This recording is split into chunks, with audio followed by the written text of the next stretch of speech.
Bonjour et bienvenue sur cette vidéo. Donc, je vais parler d'échelle angulaire et d'échelle spatiale du phénomène d'interférence.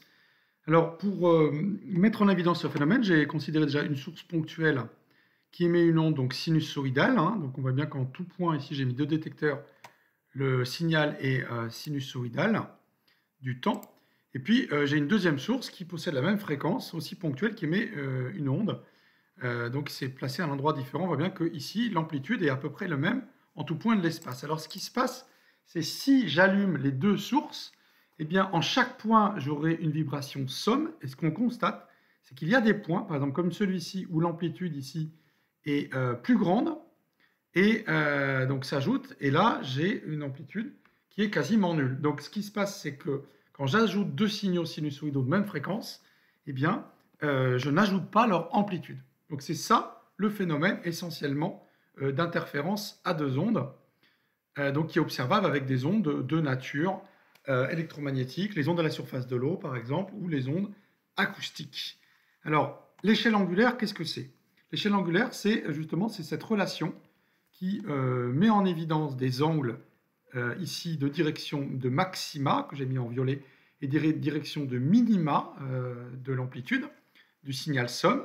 Donc sinus θ est égal à n lambda sur A.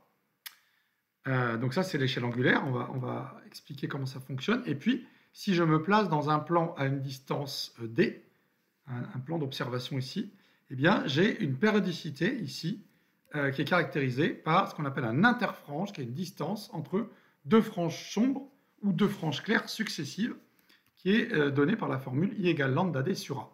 Donc lambda, je rappelle, lambda égale ct, c'est la longueur d'onde. Petit a, c'est la distance entre les deux sources ponctuelles. Alors, on va se poser déjà la question des conditions d'interférence. L'objectif de la vidéo, c'est d'établir ces échelles, ces relations, mais surtout de revenir totalement sur le phénomène d'interférence. Donc déjà, on a dit qu'il fallait des sources sinusoïdales, c'est-à-dire de même fréquence. Sinusoïdales, donc qui contiennent une seule composante fréquentielle, et en plus qui doivent être synchrones, donc même fréquence pour les deux. Donc par exemple, là j'ai pris S1 de t égale S2 de t, donc les signaux émis par les points ici, qui vont donc envoyer des ondes en provenance de points, qu'on appelle des ondes sphériques. Donc j'ai pris la même amplitude, la même fréquence, ça c'est obligatoire, et puis j'ai pris la même phase à l'origine des temps. Si on ne prend pas la même phase, on a juste un décalage des franges, mais c'est pour simplifier que j'ai fait ça. Alors, les deux ondes, ce n'est pas suffisant qu'elles soient émises, il faut aussi qu'elles aient un domaine commun où elles se superposent. Voilà, et donc c'est ça qu'on appelle le champ d'interférence, c'est la zone où on va pouvoir observer la superposition des ondes. Maintenant, on va passer au calcul de l'amplitude de l'onde somme. Donc, je vais formaliser un peu le calcul en prenant un point M repéré par la direction θ entre la médiatrice, l'angle θ, entre la médiatrice et puis la direction OM, où O est le milieu du segment S1 S2.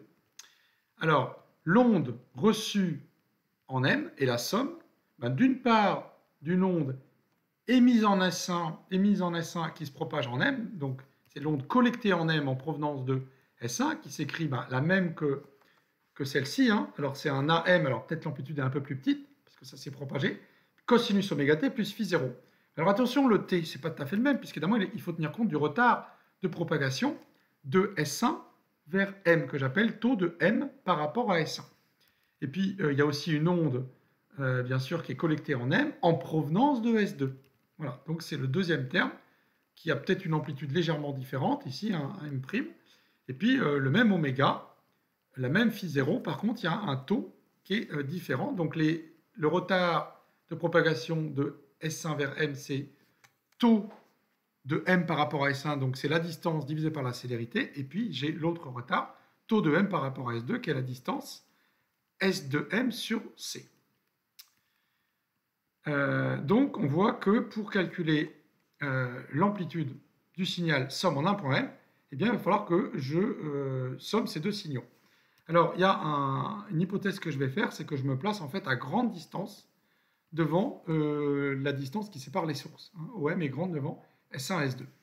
Alors, si je veux, il y a une formule de mathématiques qui dit que la somme de deux signaux sinusoïdaux de même fréquence est un signal sinusoïdal de même fréquence, mais par contre dont l'amplitude est donnée par une formule hein, qui dépend de l'amplitude de chacun des signaux de départ, donc signal A1 carré, donc l'amplitude du premier signal, plus A2 carré, plus 2 A2, cosinus de phi, où phi est le déphasage entre les deux signaux. Voilà, il y a racine carrée, ça c'est la formule de Fresnel. Donc on voit que l'amplitude de la somme est maximale si le cosinus est maxi et vaut 1, c'est-à-dire si son argument phi, donc le déphasage, est égal à 0 à 2π près. Ou on peut formuler ça de manière équivalente en disant que phi sur 2π est un entier relatif. Alors qu'est-ce que c'est que phi de 2 par rapport à 1 ben, phi de 2 par rapport à 1, c'est phi de 1. Phi de 1 par rapport à 2, c'est phi de 1, donc la phase ici, moins phi de 2. Donc il faut que je fasse la différence ici des deux signaux. Donc je vois que les oméga t vont se simplifier, les phi 0 aussi. Par contre, je vais avoir un moins oméga sur c, et puis je vais avoir un différence des distances S1m moins S2m. Alors qu'est-ce que c'est que oméga sur c? Je vais appeler ça K, hein, oméga, en posant oméga égale Kc, et donc je vais avoir K facteur de S2m moins S1m. Voilà. Cette différence entre les deux distances, ici, je note delta, et j'appelle ça la différence de marche, un peu comme si quelqu'un, pour aller en M, eh bien, il faisait un chemin en partant de S2, donc S2M, moins S1M, c'est la différence de marche. Alors, qu'est-ce que c'est que K? Ben, K, c'est oméga sur C, or oméga égale 2πf. Et puis C, c'est quoi? C, c'est lambda sur C, c'est comme lambda sur T, pardon. Donc, c'est lambda fois F. Donc, je peux simplifier par F et j'en déduis que K égale 2π sur lambda. Formule utile à savoir. Le déphasage phi, c'est 2π sur lambda delta. Puisque phi sur 2π, en reprenant la formule, on en déduit cette relation. Et donc, ce qui veut dire que phi est un multiple entier de 2π, ça revient à dire que delta est un multiple entier de lambda. Voilà. Donc, toutes ces trois conditions sont équivalentes pour dire que le signal somme possède une amplitude maximale, ce qui revient au même que dire que j'ai des interférences constructives. Maintenant, ce que je vais faire, c'est je vais essayer d'exprimer du coup l'expression, d'établir l'expression approchée de la différence de marche delta. Il faut bien comprendre que delta dépend du point M où je me place. Donc delta, qu'est-ce que c'est? Ben, c'est S2M moins S1M. L'hypothèse d'être à grande distance va me permettre de faire un peu comme un point ici à l'infini en optique. Eh bien, les rayons ici, hein, les trois segments S1M, OM et S2M sont approximativement parallèles entre eux et sont tous dans la direction θ. Donc, on voit bien que S2M moins S1M, c'est ce qui est en rouge ici, c'est delta approximativement. Et puis l'angle θ ici, je le retrouve ici. Et donc, j'ai ici un triangle rectangle, hein, avec cet angle droit, dont je connais un angle et l'hypoténuse, donc je peux en déduire la longueur du côté opposé. Donc sinus θ est égal à delta sur A, donc j'en déduis que delta est égal à A sinus θ. C'est une expression approchée dans laquelle j'ai considéré que la distance OM est grande devant A, mais je n'ai pas supposé que θ était petit devant A. Attention, c'est valable même pour des angles θ qui vont être grands et proches de π sur 2. Il n'y a pas de limite aux valeurs de θ pour cette formule.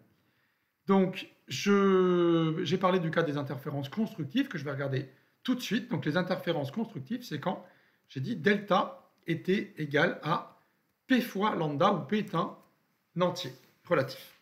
Alors, delta, ben, je remplace. Delta, eh bien, je peux le remplacer en fonction de θ. Donc, c'est A sinus θ. Et maintenant, j'isole sinus θ et je trouve bien la relation sinus θ P est égal à P lambda sur A. Donc, ça veut dire qu'il y a des valeurs de θ telles que sinus θ est égal à P fois lambda sur A.